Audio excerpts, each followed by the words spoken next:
हो गया। चलिए, देखिए आप लोग वॉइस के बारे में पहले भी पढ़े होंगे, तो सबसे पहले हम लोग जाने कि वॉइस होता क्या है ना। कोई बताएं कि वॉइस किसको बोलते हैं? कोई भी?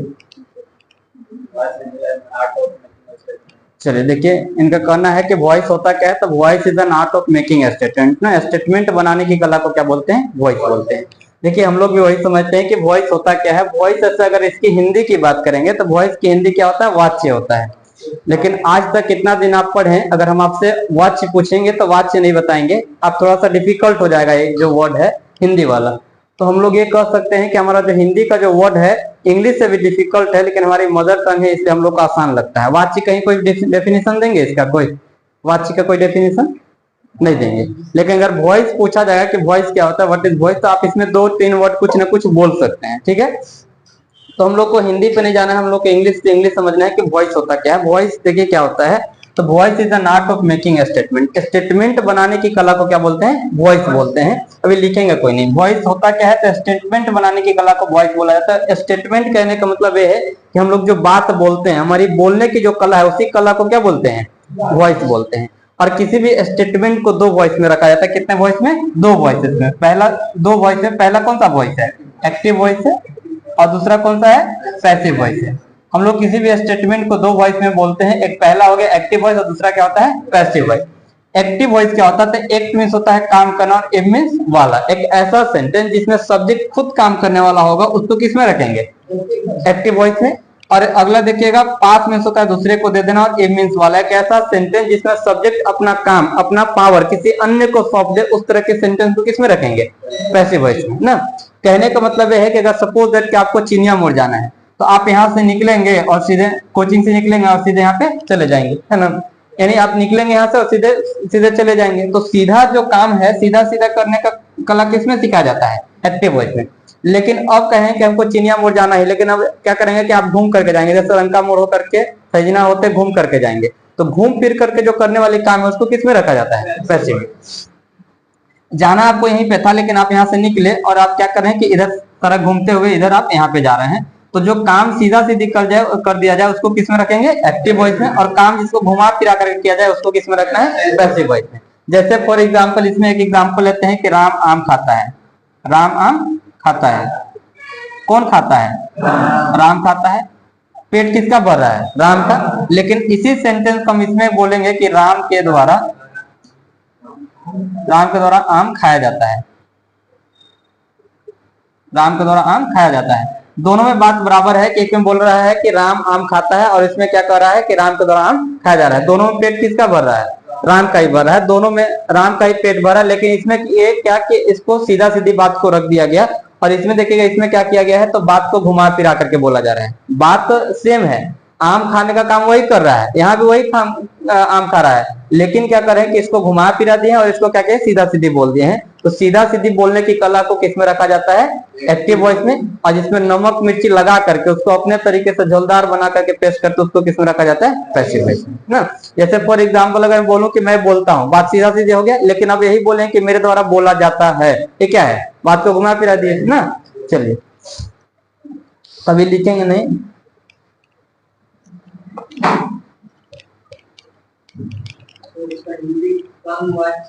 हाँ जी,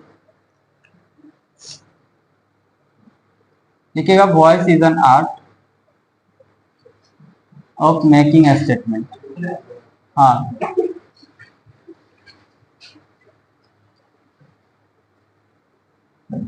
voice is an art of making statement. Statement बनाने की कला को क्या बोलते हैं? वॉइस बोलते हैं।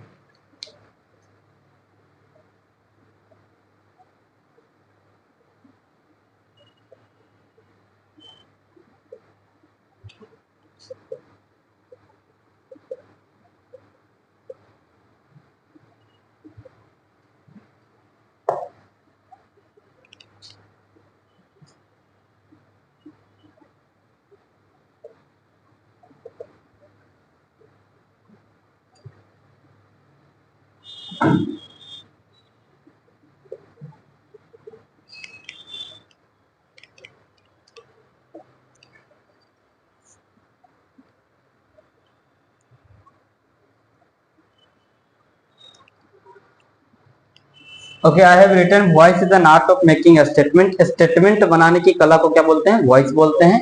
And then I have written a statement can be made into two voices. किसी भी स्टेटमेंट को कितने वॉइस से बनाया जा सकता है? दो वॉइस से बना सकते हैं। फर्स्ट कौन सा है? एक्टिव वॉइस, और सेकेंड कौन सा है? Passive voice. एक्टिव और पैसिव आपको जस्ट अभी एक्सप्लेन किए हैं कि एक्टिव मीन्स का काम करना। तो एक ऐसा सेंटेंस जिसमें सब्जेक्ट खुद काम करने वाला होगा उसको किस में रखा जाएगा? एक्टिव वॉइस में। और जिसमें सब्जेक्ट अपना पावर किसी अन्य को सौंप देगा उसको किस में रखेंगे? Passive voice.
Right first.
One.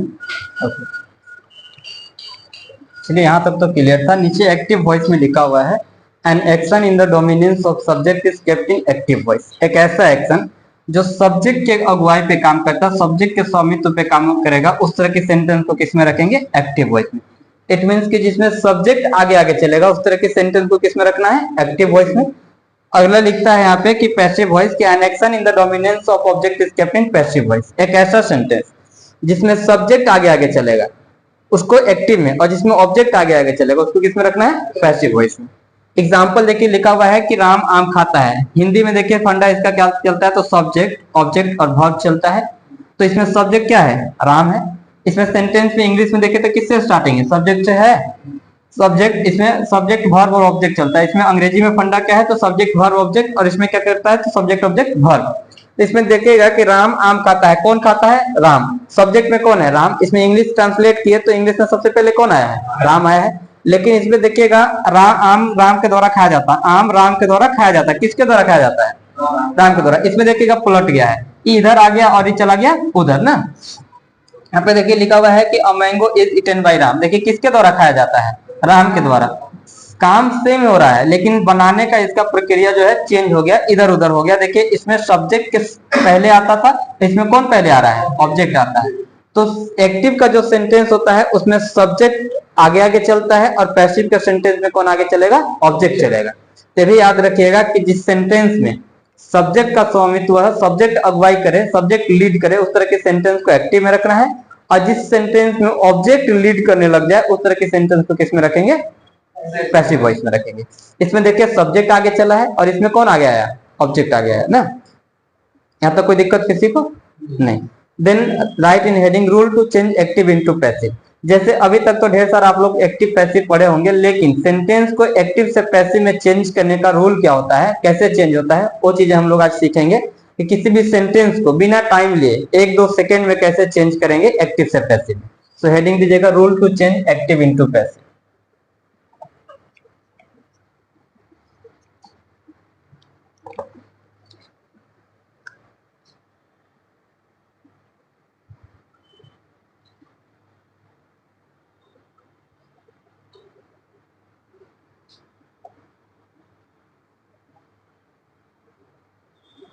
Rule to change active into passive. It means we are going to learn how to change an active sentence into passive. किसी भी एक्टिव सेंटेंस को चेंज कैसे करना है पैसिव में, वो सीखने जा रहे हैं। सबसे पहले at first you have to know what is passive ना। सबसे पहले हम लोग को जानना है कि पैसिव होता क्या है, पैसिव किसको बोलते हैं। So the rule of passive is be form plus V3 is equal to passive. Passive का ज्यादा रूल नहीं है, आपको ढेर सारा चेंजिंग बताया जाता है, लेकिन ढेर सारा चेंजेस आपको याद नहीं रखना है। बस आप याद रखिएगा कि be form plus V3 is equal to passive, है ना। पैसिव का रूल बस यही है, बी फॉर्म प्लस V3। इसको सही लगाने की अगर कला आपको पता चल गया तो वही आपका पैसिव है, बाकी पैसिव का कुछ रूल नहीं होता है। देखिए सबसे पहले एट फर्स्ट आपको तो जानने की जरूरत है बी फॉर्म होता क्या है ना। जैसे इससे पहले भी आपको मैंने बताया है कि बी फॉर्म का 5 फॉर्म होते हैं। जैसे बी का 5 form V1, V2, V3, V4 and V5। And verb का फर्स्ट फॉर्म इसका बी, एम और are. Second form was and were. Third form been, fourth being and fifth is. अगर इनके बाद कहीं भी अगर आपको भीतरी दिखाई देता तो सेंटेंस किसका है, पैसिव का है ना। मोस्टली सेंटेंस अगर इनके बाद बी फॉर्म के बाद अगर भीतरी दिखा देता है तो सेंटेंस क्या होता है, पैसिव का होगा। मोस्टली सेंटेंसेस पैसिव के होंगे। हाँ, बी एम आर है, वाज वर बीन बीइंग और इज। इरेज करें इसको भी ना। Now we are going to learn how to change an active sentence into passive। किसी भी एक्टिव सेंटेंस को पैसिव में चेंज कैसे करना है वो हम लोग सीखने जा रहे हैं। क्रिकेट का खेल तो सब लोग जानते होंगे, मैं भी सब लोग खेलते भी होंगे ना। क्रिकेट का खेल जानते हैं ना सब लोग। देखिए सपोज दैट क्रिकेट में होता क्या था, क्रिकेट कहाँ खेला जाता है, पिच पे। क्रिकेट पिच पे खेला जाता है, फील्ड पे फुटबॉल खेलते हैं। सपोज दैट कि पिच है और पिच पे क्या रहता है, तो 2 जगह विकेट होते हैं ना, 2 जगह विकेट है। सपोज दैट कि 2 जगह विकेट है, तो जो स्ट्राइक पे होता है उसको क्या बोलते हैं, उसको क्या बोलते हैं, स्ट्राइकर। और जो नॉन स्ट्राइक पे होता है उसको क्या बोलेंगे, नॉन स्ट्राइकर। तो जो स्ट्राइक पे होगा उसको स्ट्राइकर बोलेंगे, जो नॉन स्ट्राइक पे होगा उसको क्या बोलेंगे, नॉन स्ट्राइकर। अच्छा एक बात बताइएगा, ये जो गेम जो होगा शुरू होगा तो इसमें चौवा छक्का नहीं मारना है, केवल 1-1 रन लेना है। कितना लेना है, 1-1 रन। 1-1 रन लेना है, चौवा छक्का नहीं मारना है। अब देखिएगा जब गेम शुरू होगा तो स्ट्राइक पे कौन रहेगा, स्ट्राइकर, और नॉन स्ट्राइक पे कौन रहेगा, नॉन स्ट्राइकर। कॉपी बंद कर दिया, अभी लिखेंगे कोई नहीं, समझ लीजिए। स्ट्राइक पे रहेगा स्ट्राइकर और नॉन स्ट्राइक पे कौन रहेगा? Non striker. जो रनर का काम करेगा, दौड़ने का काम करेगा, वो नॉन स्ट्राइक पे रहेगा। जब गेम जब शुरू होगा तो स्ट्राइक पर जो रहेगा स्ट्राइकर, वो दौड़ करके कहाँ चला जाएगा? एक रन लेगा तो नॉन स्ट्राइकर पे, और जो नॉन स्ट्राइकर है वो कहाँ आ जाएगा? स्ट्राइकर पे। अच्छा, एक बात पता है कि बीच में स्टेडियम पूरा खाली रहेगा क्या? पिच पूरा खाली नहीं रहेगा, इसमें भी फील्डिंग करेंगे, लेकिन फील्डिंग कौन करेगा? बी फॉर्म प्लस V3, ये इसका फील्डर रहेंगे ना, ये फील्डिंग का काम करेंगे। तो सबसे पहले क्या करना है कि एक गेम जब शुरू होगा तो स्ट्राइकर को कहां ले जाना है? नॉन स्ट्राइकर पे। नॉन स्ट्राइकर को कहां ले आना है? स्ट्राइकर पे। कहने का मतलब ये है कि एक्टिव सेंटेंस का जो है स्ट्राइकर क्या है? तो सब्जेक्ट है, तो सब्जेक्ट को कहां ले जाएंगे? ऑब्जेक्ट के स्थान पे। और ये क्या है? ऑब्जेक्ट है, तो सब्जेक्ट को ले जाएंगे ऑब्जेक्ट के स्थान पे, और ऑब्जेक्ट को कहां ले आएंगे? सब्जेक्ट के स्थान पे। बीच पे क्या लगाना है? बी फॉर्म प्लस V3 लगाना है। एक एग्जाम्पल अभी जैसे आप लोगों को दिया गया था कि राम आम खाता है, तो इसका अंग्रेजी क्या होगा? Ram it's a mango. Ram it's a mango. इसको चेंज करते हैं हम लोग। सबसे पहला काम क्या मैंने आपको बताया कि स्ट्राइकर सब्जेक्ट को कहां ले जाना है? ऑब्जेक्ट के स्थान पे, और ऑब्जेक्ट को कहां ले आना है? सब्जेक्ट के स्थान पे। सब्जेक्ट पे कौन है? राम, इसको इधर ले जाएंगे। ऑब्जेक्ट पे कौन है? अ मैंगो, इसको इधर ले आएंगे। तो सबसे पहले इसको इधर लाएंगे, तो यहाँ पे हो गया अ मैंगो। पहला काम हो गया हमारा। अब दूसरा काम क्या करना है कि पहला काम कर दे कि स्ट्राइकर को नॉन स्ट्राइकर पे, नॉन स्ट्राइकर को स्ट्राइकर पे। बीच में बी फॉर्म प्लस V3 लगाना है। तो बी फॉर्म का पार्ट तो यहां से लेकर के यहां तक हम कैसे लगाएंगे?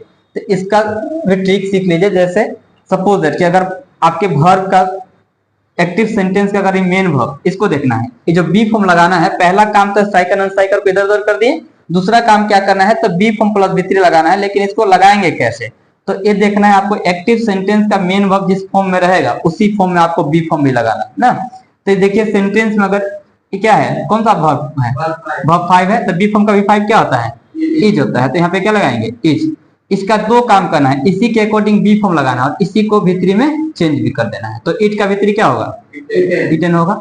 और एक काम करना है कि जैसे आप लोग देखते होंगे कि स्ट्राइकर जब नॉन स्ट्राइकर पे जाता है, नॉन स्ट्राइकर पे जाता है, तो बीच में फिर एक बार इन लोग पिच पे आते हैं और क्या करते हैं? तो बैट टकराने के लिए आते हैं। तो जो स्ट्राइक पे जो रहेगा वो नॉन स्ट्राइकर पे जाएगा, तो अपने साथ आशीर्वाद देगा इसको, और नॉन स्ट्राइकर पे जो जाएगा उसके साथ आशीर्वाद जाएगा, और आशीर्वाद के रूप में क्या लेकर के जाएगा? बाई लेकर के जाएगा। तो बाई क्या हो जाएगा? राम हो जाएगा। एक बार फिर से समझिएगा। पहला काम क्या करना है? स्ट्राइकर को नॉन स्ट्राइकर पे, नॉन स्ट्राइकर को स्ट्राइकर पे। बीच में क्या करना है? Be form plus V3। तो बी फॉर्म किसके अकॉर्डिंग? एक्टिव सेंटेंस के मेन वर्ब के according.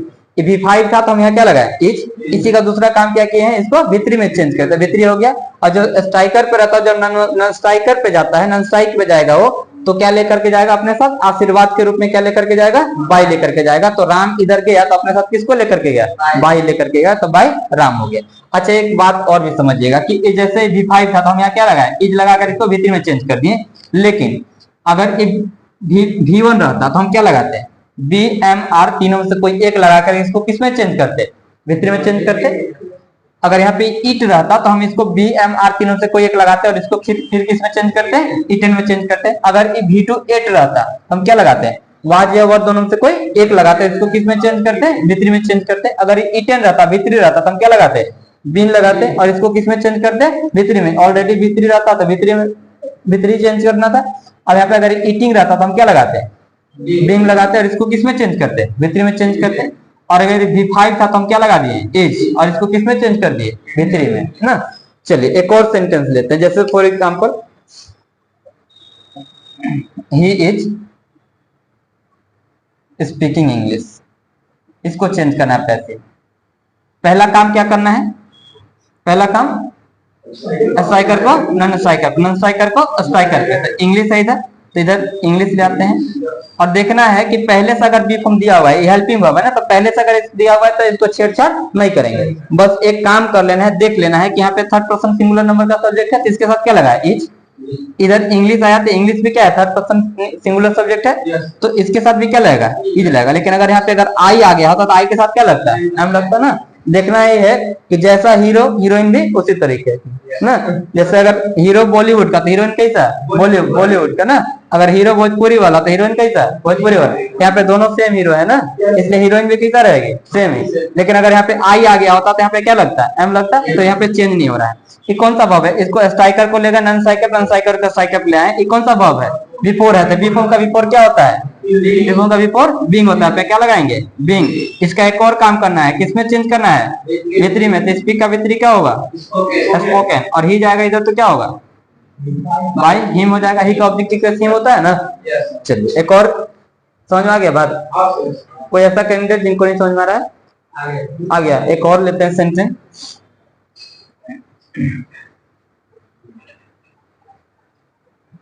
He has spoken English, ये लेते हैं।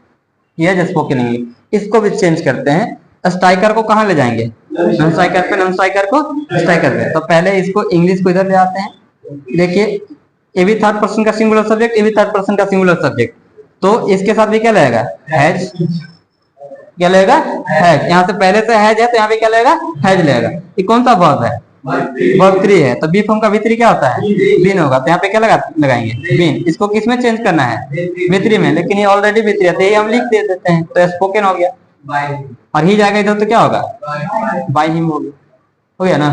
चलिए एक और सेंटेंस देते हैं। देखिए जैसे they call me, they call मी, वे लोग मुझे बुलाते हैं। इसको चेंज करना है पैसिव में। तो स्ट्राइकर को कहाँ ले जाएंगे? नॉन स्ट्राइकर पे, नॉन स्ट्राइकर को स्ट्राइकर पे। देखिएगा अच्छा मी इधर आएगा तो किसमें चेंज होगा? आई में। आई के साथ क्या लगेगा? अच्छा इसमें कॉमन सेंस है ना, V1 है ना, V1 का पार्ट देखिए, V1 में BMR है तीनों में से, तो इसके इतना तो कॉमन सेंस है कि क्या लगेगा? M लगेगा। अच्छा एक और बात कि B कब लगेगा ना, ये भी हम आपको बता देंगे। तो IM हो गया। कॉल का V3 क्या होगा? कॉल्ड हो जाएगा। और दे जाएगा इधर तो क्या होगा? बाय देम हो गया ना। एक और सेंटेंस जैसे he will play cricket, he will play cricket. ये देखिए यहाँ भी V1 है ना। तो एक बात याद रखिएगा कि V1 के पहले अगर कोई हेल्पिंग वर्ब नहीं है तो हम M या तो R दोनों में से कोई एक लगाएंगे। लेकिन अगर ये V1 के पहले कोई हेल्पिंग वर्ब है, शैल, विल, इज, MR कुछ भी है, तो उसके लिए क्या लगाना है? B लगाना है। जैसे फॉर एग्जांपल स्ट्राइकर को नॉन स्ट्राइकर पे, स्ट्राइकर को स्ट्राइकर पे, तो क्रिकेट इधर आ जाएगा। अब विल है यहाँ पे तो विल लगेगा ना इसके साथ में। ये कौन सा वर्ब है? V1। लेकिन इसके साथ एक हेल्पिंग वर्ब भी है तो क्या लगाएंगे हम लोग? बी लगाएंगे। अगर ये हेल्पिंग वर्ब नहीं रहता तो क्या लगाते हैं? M या R दोनों में कोई एक लगाते हैं, तो विल बी हो गया। और प्ले का V3 क्या होगा? प्लेड हो जाएगा। और ही जाएगा इधर तो क्या होगा? बाय हिम हो जाएगा। हो गया। कोई दिक्कत? प्रॉब्लम नहीं है? कुछ नोट भी करना है क्या? कर लीजिए जो नोट करना है कर लीजिए।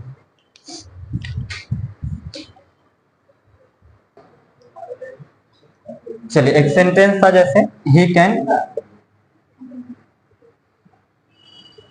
प्ले क्रिकेट ना, ही कैन प्ले क्रिकेट। सबसे पहला काम तो आपको पता है कि स्ट्राइकर को नॉन स्ट्राइकर पे, नॉन स्ट्राइकर को स्ट्राइकर पे, तो इधर क्रिकेट आ जाएगा, आएगा ना। अच्छा मॉडल वर्ब है, मॉडल की हेल्पिंग वर्ब है, तो ही के साथ भी कैन है तो क्रिकेट के साथ भी क्या लगेगा? यही लगेगा। इसमें कोई चेंजिंग नहीं होगा। अच्छा ये देखिएगा कौन सा वर्ब है? V1। आपको अभी जस्ट बताया गया था कि जब V1 रहेगा और V1 के पहले कोई हेल्पिंग वर्ब रहेगा, चाहे is, am, are, shall, will रहेगा, should, must, ought to, modals के जितने भी हेल्पिंग वर्ब्स हैं, कोई भी हेल्पिंग वर्ब रहेगा तो इसके बाद जो है कैन के बाद क्या लगा देना है? V1 के जगह पे क्या लगाना है? बी लगाना है। एम, आर नहीं लगाना है बल्कि क्या लगाना है? बी लगाना है। कब लगाना है? जब V1 के पहले कोई हेल्पिंग वर्ब रहेगा तो। लेकिन अगर हेल्पिंग वर्ब नहीं रहेगा तो हम लोग को क्या लगाना है? एम या तो आर दोनों से कोई एक लगाना है। लेकिन यहाँ पे हेल्पिंग वर्ब है तो हमको क्या लगाना है? बी लगाएंगे। तो बी लगा दिए। इसको किसमें चेंज करना है? V3 में। तो प्ले का V3 क्या होगा? प्लेड होगा। और ही जाएगा इधर तो क्या होगा? बाय हिम होगा। बन गया ना। अच्छा कुछ सेंटेंस ऐसे भी हैं जैसे फॉर एग्जांपल एग्जाम्स में पूछा जाता है, जैसे shut the door, shut the door. इस तरह से bring a glass of water,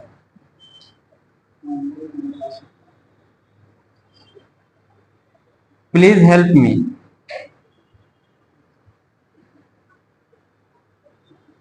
इस तरह का सेंटेंस आता है।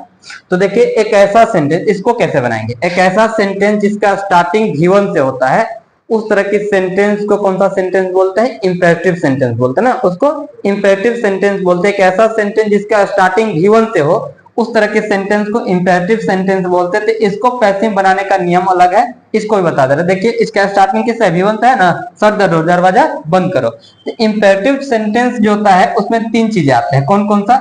ऑर्डर आता है, रिक्वेस्ट आता है और एक एडवाइस आता है।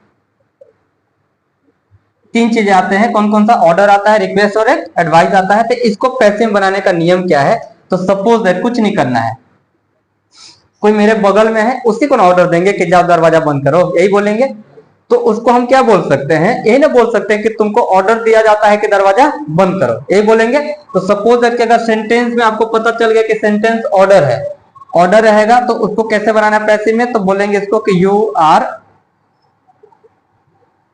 ऑर्डर्ड टू, बाकी सेंटेंस लिख देना है। यू आर ऑर्डर टू क्या लिखेंगे यहाँ पे? Shut the door. हो गया।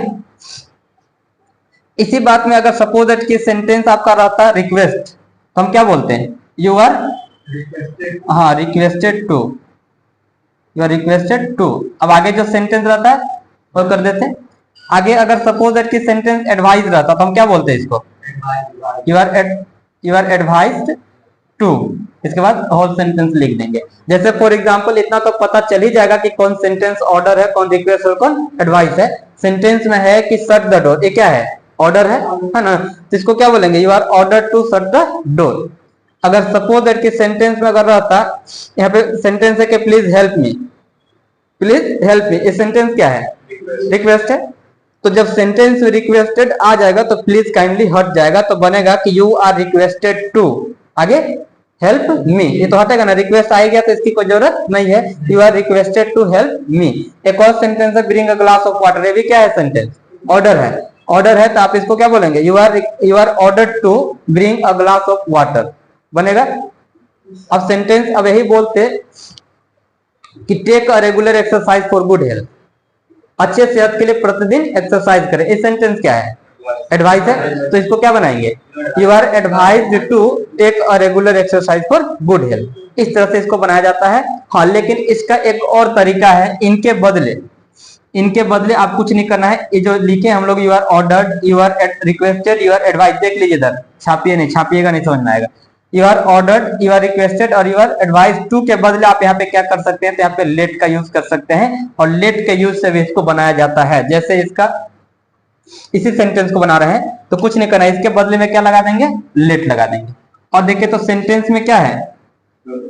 सब्जेक्ट में क्या है? इसमें देखिए तो ऑब्जेक्ट क्या है? द डोर है ना, तो वर्ब के बाद वाली जो वर्ड है लेट के बाद तुरंत लिख देना है, तो लेट द डोर हो जाएगा। और ये कौन सा वर्ब है? वर्ब 1 है। तो यहाँ पे कुछ नहीं करना है। इंपेरेटिव सेंटेंस में आपको बी लगा देना है। क्या लगाना है? बी लगाना है। और शर्ट का V3 क्या होगा? इसको V3 में चेंज कर देना है। शर्ट का V3 भी क्या होता है? शर्ट ही होता है। तो शर्ट तीनों फॉर्म होता है, तो बन गया कि let the door be shut ना। इसी बात को इस सेंटेंस को बनाते क्या? पहले शब्द के बदले क्या लगाना है? लेट लगाना है। और इसमें देखिएगा तो वर्ब के बाद क्या है? अ ग्लास ऑफ वाटर। यहाँ पे क्या लिखेंगे? अ glass of water, a glass of water. और देखिए तो कौन सा वर्ब है? V1 है, तो बी फॉर्म का V1 क्या लगाना है? यहाँ पे बी लगाएंगे, तो बी लगा दिए। और ब्रिंग का V3 क्या होगा? ब्राउट हो गया सॉरी ब्राउट। इस तरह से प्लीज हेल्प मी, इसी को लेट। और ऐसे भी आपको जानते हैं कि वर्ब के बाद क्या है? मी है, तो लेट के बाद हमेशा ऑब्जेक्टिव केस ही आता है ना, तो इसको आई में चेंज करेंगे? आप नहीं चेंज करना है, क्योंकि लेट के बाद हमेशा कौन सा वर्ब आता है? ऑब्जेक्टिव केस ही आता है। तो लेट मी। और यहाँ पे देखिएगा V1 है, तो बी फॉर्म का V1 क्या होगा? बी। और हेल्प का V3 क्या होगा? Help. Let me be help. Be please verb नहीं, प्लीज वर्ब हो गया जी। हाँ, प्लीज वर्ब नहीं है, प्लीज एडवर्ब का काम कर रहे हैं यहाँ पे ना। अरे वर्ब यहाँ पे हेल्प ना है। हाँ, यही समझना है। और कोई दिक्कत इसमें? कोई प्रॉब्लम है? अब इसी को बनाते कि जैसे बोले सेंटेंस की take regular exercise for good health, अच्छे सेहत के लिए प्रतिदिन एक्सरसाइज करें। तो उसको क्या बनाते हैं? Let a regular exercise be taken for good health बनाएंगे ना। कोई दिक्कत? चलिए इसको भी नोट कर लीजिए।